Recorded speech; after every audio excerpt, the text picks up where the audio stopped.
Eh bien bonsoir à tous, supporters sportifs parisiens, amoureux du football. J'ai le plaisir de vous retrouver en attendant l'officialisation de Pochettino. Parce que oui, au PSG, on aime bien traîner, à mettre 60 ans, à officialiser les transferts, les nouveaux changements et tout. Bon, enfin bref, l'entraînement reprend dimanche, donc je pense que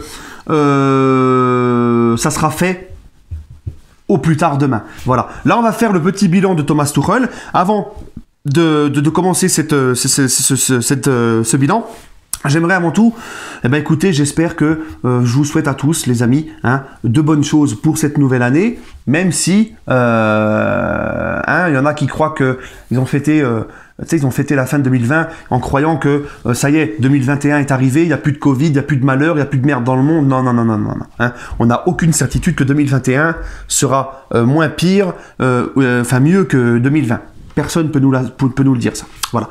Bref, les amis, dans tous les cas, j'espère, au moins en ce qui concerne le Paris Saint-Germain, j'espère qu'on finira champion de France et j'espère aussi, surtout, qu'on retournera en finale de Ligue des Champions sous son vrai format et qu'on va la gagner. Voilà. Alors, le bilan de Thomas Tuchel au PSG, on va essayer de faire vite, d'accord ? Écoutez, Thomas Tuchel, quand il arrive à Paris, il instaure une nouvelle dynamique. Même si, je vais pas me répéter, pour moi c'était pas le bon profil de coach, je vais pas me répéter, ça va être trop long. Vous connaissez mon avis sur ça. Mais Tuchel arrive au PSG. Il arrive, il instaure une nouvelle dynamique, un nouvel état d'esprit, les cartes sont redistribuées, les joueurs ils veulent absolument se montrer devant leur nouveau coach. Pendant 4 mois de août à décembre, c'est exceptionnel, franchement on s'est régalé. On a je crois fait 14 victoires de suite en Ligue 1 consécutives, les 14 premières journées on gagne, je crois un truc dans le genre. On finit largement premier à la trêve. On sort premier du groupe de la mort, tout est merveilleux, même si dans le groupe de la mort, attention, on peut remercier Liverpool et Naples de ne pas avoir pris les 3 points à Belgrade, d'accord ? Je sais plus lequel des deux perd même à Belgrade, puis l'autre fait match nul. On ne bat pas Naples sur les 2 matchs, avec une frappe miraculeuse de Di Maria au match aller. On perd à Anfield, le match retour face à Liverpool, on gagne, on est un gros état d'esprit, mais on passe notre temps à défendre, notamment en deuxième mi-temps. C'est pas non plus extraordinaire, mais on finit quand même premier du groupe de la mort. Voilà. Donc tout est bien, tout est rose, et c'est après que ça se gâte. C'est ce match retour face à Manchester. On fait un match super à Old Trafford, et là, les vieux démons du PSG, la barrière psychologique, les joueurs qui paniquent, les joueurs qui flippent, les erreurs de Buffon, les erreurs de Kehrer en sont l'exemple, un stress, un manque de concentration, et beaucoup de joueurs le disent, Kimpembe, Kehrer, Buffon, Thomas Tuchel lui-même le dit. Les joueurs, ils ont senti une atmosphère négative, ils ont senti un stress qui est arrivé comme ça.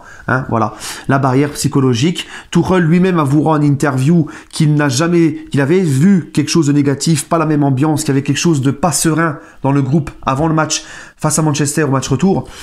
Et Tuchel le dit, il a avoué son impuissance, il a dit, et c'est pour ça que j'ai demandé son départ dès la fin de saison 2019, sa toute première saison, rappelez-vous, j'étais un des premiers à demander son départ, et Dieu sait à quel point j'en avais pris plein la gueule à l'époque, quand il a dit, moi j'ai senti une atmosphère négative, mais je n'ai pas été capable de trouver les solutions. Et on l'a vu à la mi-temps, au lieu que les joueurs reviennent meilleurs qu'en première, galvanisés, retrouvent la confiance, ils sont encore pires qu'en première. Donc là c'est la preuve que le coach n'a pas su trouver les mots et les solutions pour pouvoir qualifier le Paris Saint-Germain, et ça pour moi ça ne passe pas, et s'ensuit ensuite toute la fin de saison où le PSG galère, le match nul face à Strasbourg, la défaite à Montpellier, la défaite en Coupe de France en menant 2-0, tu fais 2-2, tu perds au tir au but, la défaite contre Lille 5-1, où tu mets 40 plombs à être champion parce qu'à chaque fois tu fais match nul ou tu perds, la défaite contre Reims à la dernière journée, enfin bref, très dur. Après Manchester, c'était très dur. Et ensuite, il y a la seconde saison où tu sens que ça ne sera jamais comme les 4 premiers mois. La deuxième saison,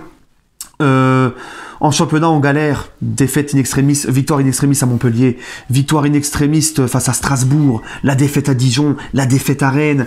On sort premier du groupe, mais bon, Bruges, Galatasaray, un Real Madrid dans cette partie de saison, dans le match de poule qui est un petit peu malade. Voilà, Bernabeu, tu prends une leçon, tu t'en sors avec un 2-2 miraculeux. Face à Bruges, au match aller, c'est Kylian qui fait la différence. Le match retour au parc, t'en chies, c'est même Bruges qui fait le jeu au parc. Donc tu vois, tu sens qu'il y a des choses qui ne vont qu'en... Voilà, tu sens que c'est pas... Et ensuite vient ce final 8, donc on est champion au bout de 28 journées, parce que le championnat est arrêté. Mais ensuite... Donc en championnat, tu vois que ça commence, comme je vous l'ai dit, à être un petit peu même difficile. On s'en sort sur des exploits, tout ça, c'est un peu brouillon. Et il y a ce Final 8, mais on va y revenir au Final 8. Et puis cette saison, alors c'est pareil, les gens qui nous disent « Je ne comprends pas, le PSG est méchant avec Tuchel, le PSG a manqué de respect à Tuchel, c'est le meilleur coach de l'histoire, et il nous a emmenés en finale de Ligue des Champions, il a tout gagné sur le plan national, il a gagné les 4 trophées. » Oui, bah, Emery et Laurent Blanc l'ont fait aussi, le quadruplé national. Laurent Blanc, je crois qu'il l'a même fait 2 fois. Hein, donc au bout d'un moment, moi je veux bien, mais ok, en France, il y a 0 concurrence, c'est tout à fait normal. Pour moi, il n'y a aucun exploit de gagner tout en France, quand tu vois la faiblesse des clubs en France par rapport à l'effectif du PSG. Pour moi, notamment surtout la Ligue 1, c'est une normalité de la gagner. Tu poses la question chaque début de saison à quelqu'un, il va te dire c'est le PSG qui va être champion, c'est la normalité. Donc ce que Tuchel a fait sur le plan national, le quadruplé, Emery et Laurent Blanc l'ont fait eux-mêmes. Voilà, donc déjà ça, il faut arrêter avec ça, à croire qu'il n'y a que Tuchel qui a fait ça. Et la finale de la Ligue des Champions, on va y revenir juste après, mais même si il aurait gagné la Ligue des Champions, quand il y a une fin de cycle, il y a une fin de cycle. Quand il faut changer, il faut changer. Di Matteo a gagné la Ligue des Champions avec Chelsea, il a été giclé. Ancelotti a gagné la Ligue des Champions avec le Real, il a été giclé. Pochettino a fait finale de Ligue des Champions avec Tottenham l'année d'après, fin de cycle, il a été giclé. Au bout d'un moment, tu peux pas garder les mecs parce qu'ils ont fait ça. Il faut arrêter de... Tu vois, ça ne lui donne pas une légitimité, une unanimité. Putain, je vais y arriver ou quoi, hein? Parce que y a des gens, ils voudraient limite qu'on fasse un contrat à vie à Tuchel. Non, il y avait une fin de cycle. Regardez, depuis le début de la saison, les matchs pourris sous Tuchel. Hein, on perd contre Lyon, on perd contre Marseille, on perd contre Lens. On a eu 4 défaites cette saison en Ligue 1. On perd contre Monaco. On fait match nul contre Lille. On gagne plus les gros. On est 3e à la trêve. Hein, là en Ligue des Champions, je suis désolé, et j'avais fait, moi, rappelez-vous, une vidéo quand il y a eu le tirage au sort de la poule. Le PSG était favori, tu perds à Leipzig, tu perds à Manchester, tu t'en chies comme pas possible pour gagner 2-0 à Başakşehir, et t'en chies comme pas possible pour gagner 1-0 contre Leipzig au parc. Donc franchement, cette année, ah non, mais là les gars, la communication désastreuse de Tuchel, qui comme d'habitude faisait que de chialer, qui a dézingué Leonardo en public, qu'il avait déjà fait avec Antero juste avant, au mois de janvier. Toujours en train d'envoyer chez les journalistes, tu le sentais à cran, tu sentais tout le monde à cran. C'était devenu une torture de regarder le PSG jouer. Voilà. Donc il fallait une nouvelle dynamique, un second souffle, hein, parce que moi, franchement, je vous dis la vérité, Tuchel, il serait resté. J'aurais pas été du tout confiance pour la suite de la Ligue des Champions. Maintenant, les gars, on va... et même pour la Ligue 1. Là, les gars, par contre, on va... en plus, l'année dernière, voilà, la Ligue 1 que Tuchel lui remporte aussi l'année dernière, pas de concurrence. Lille cramoise, Monaco cramoise, Lyon cramoise. Tu vois, là cette année, les concurrents, ils sont plus là, bah, on en chie. On en chie. Donc, il fallait vraiment changer. Parce que là, s'il restait, non seulement j'avais pas grand chose à espérer de la Ligue des Champions, et même en Ligue 1, tu pouvais même passer, elle te pouvait te passer sous le nez. Tu vois, enfin bref. Le Final 8, les amis, c'est pareil. J'entends des trucs, Tuchel, c'est le seul entraîneur à nous avoir emmenés en finale de Ligue des Champions. Ouais, mais c'est le seul entraîneur à avoir connu une Ligue des Champions comme ça. Je suis désolé. Hein? Le PSG n'a jamais joué une Ligue des Champions sous ce format-là. Encore une fois, les gars, je vais me répéter, mais faut arrêter avec ça. T'aurais pu mettre même Papus Camara en entraîneur numéro 1, t'y allais en finale. Parce qu'il y a 0 exploit, 0 mérite, 0 exploit. Enfin si, le mérite, il est là, parce qu'on n'a rien volé à personne dans cette finale. Je l'avais dit, moi, sur le coup. On a tenu nos 30 favoris, mais il n'y a rien d'exceptionnel, il n'y a aucun exploit à battre l'Atalanta et Leipzig sur un match sec, terrain neutre, dans une compétition que tu joues au mois d'août après t'avoir bien reposé, et où t'as pas le championnat ni quoi que ce soit à côté, hein, tu te concentres que sur ces matchs-là. Les gars, on était largement favoris, d'accord ? On va me dire, ouais, mais Leipzig, ils étaient en demi-finale et tout. Oui, ok, mais si l'Atlético, par exemple, l'Atlético aurait sorti Leipzig, est-ce que vous auriez parlé d'exploit pour l'Atlético? Non, vous auriez dit, bah écoutez, la logique a été respectée. Eh ben nous, c'est pareil. En battant l'Atalanta et en battant Leipzig, on était favoris, les gars. Il faut vous mettre une chose dans la tête, c'est que l'effectif qu'on a à Paris, on est favoris. Et nous, dans le Final 8, on a affronté que des outsiders. Même Dortmund, les gars, en 8e, on était favoris. On a pris le bouillon au match aller. On s'en sort miraculeusement avec ce 2-1. Et le match retour, tu marques les 2 buts, après tu subis, tu passes ton temps quasiment qu'à défendre. Donc au bout d'un moment, il faut arrêter de nous faire croire contre l'Atalanta. C'était que Neymar qui dribble, on voyait que lui. Hein, et il a été sauvé, Tuchel, sur un miracle, Choupo-Moting qui rentre, et en plus de ça, Choupo-Moting qui rentre grâce aux 5 changements. Hein, les autres entraîneurs du PSG n'ont jamais eu cet avantage-là aussi. Donc il faut arrêter de nous faire croire que Tuchel a fait quelque chose d'exceptionnel avec cette finale du Final 8. On le sait tous. Moi, j'avais des potes, ils m'ont écrit quand on s'est qualifié en finale, ils n'avaient pas ce goût de... Tu vois, ils se disaient, on est heureux d'être en finale. Mais pour eux, il y avait un goût d'inachevé. Pour eux, on sentait tous que c'était pas la Ligue des Champions sous ce format habituel. Et nous, on est là tout le temps à dire, ouais, bah les Marseillais, votre Ligue des Champions 93, hein, le format, c'était pas comme celui de maintenant. Le parcours, il était bidon. Match de poule, ensuite la finale directe. Et ben nous, après, on se poupoune devant le final 8. Non! Les gars, moi franchement j'ai plus de respect par exemple pour le parcours de Luis Fernandez quand on sort le grand Barça de Cruyff en 95 et qu'on va en demi-finale de Ligue des Champions.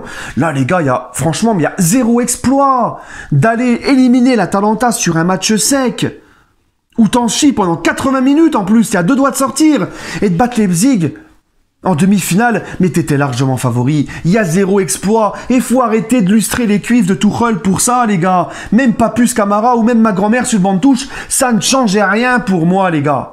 Hein? Parce que le Bayern de Munich, en finale, eh ben, je peux te dire que quand ils ont accéléré, ils ont marqué. Et ensuite, au milieu de terrain, on n'a pas vu le jour. D'accord? Le Bayern de Munich, t'as l'impression que c'était eux qui avaient le contrôle du match et qui pouvaient marquer quand ils voulaient, qui voulaient accélérer quand ils voulaient. Tu vois? Tu n'as pas maîtrisé cette finale. D'accord? D'ailleurs, Neymar et Mbappé, tes 2 stars, et se sont chiés dessus dans ce match-là. D'accord? Le Bayern, par exemple, le Bayern, tu les prenais en quart ou en demi-finale, tu n'y allais jamais en finale. D'accord? Même peut-être City. Lyon, ils ont sorti. Lyon, tu peux parler d'un exploit de ouf. Ils sortent la Juve, ils sortent City. Ils sortent 2 matchs où ils sont pas du tout favoris. Mais nous, les gars, au bout d'un moment, moi, je suis pas. Ça me fait chier de dire ça, mais c'est vrai. Moi, franchement, j'aurais le sentiment d'une grande chose exceptionnelle quand on ira en finale de Ligue des Champions sous son vrai format, en sortant des grosses écuries. Mais les gars, le final 8, oh, l'Atalanta de Bergame, Leipzig, mais t'étais largement favori. Il faut arrêter de nous croire que Tuchel a fait un truc mais sensationnel. Vous croyez vraiment que Emery, Laurent Blanc, Ancelotti, sur le banc, tu y allais pas en finale? Mais bien sûr que si. Et au bout d'un moment, faut arrêter. Au bout d'un moment, il faut arrêter. Donc il fallait changer, voilà, tant mieux. Moi, ça faisait depuis 2019 que je demandais la fin de Tuchel au PSG. Ça a mis du temps. Bon, merci pour tout quand même, hein, merci pour... Enfin non, moi, il n'y a même pas de merci. Il n'y a même pas de merci. C'était une torture de jouer au PSG. Ces conférences de presse lunaires, toujours à taper sur les dirigeants, les joueurs pas à leur poste. Hein. Il n'y a pas de merci, moi. Juste un au revoir. Et bonne continuation. Parce que moi, je peux vous garantir, alors il y en a, ils pleurent là, oh Tuchel, il est parti, on va le regretter, hein? Ben eux aussi, qui fait voir le PSG jouer comme de la merde depuis le début de saison, où il n'y avait rien, où on s'emmerdait, ben moi c'est pas ma came, tu vois. Donc moi je dis pas merci, parce que croyez-moi que c'était une torture, une souffrance de voir le PSG jouer dernièrement. Voilà. Il y a eu ce petit rayon de soleil du final 8, mais si on est objectif 2 minutes, il y a zéro exploit. C'était juste, on a respecté notre rang de leader. On a de favoris, d'accord, dans les 2 rencontres. On a respecté notre rang de leader. On a fait le job, oui, mais il y a zéro exploit. T'étais favori à chaque fois. Et ça, faut se mettre dans la tête. Parce qu'il y a des mecs, ils nous parlent du final 8, hein, comme si on avait fait un truc, mais incroyable. Non, je suis désolé. Voilà. Tout simplement. Hein. Allez les amis, prenez soin de vous et allez Paris.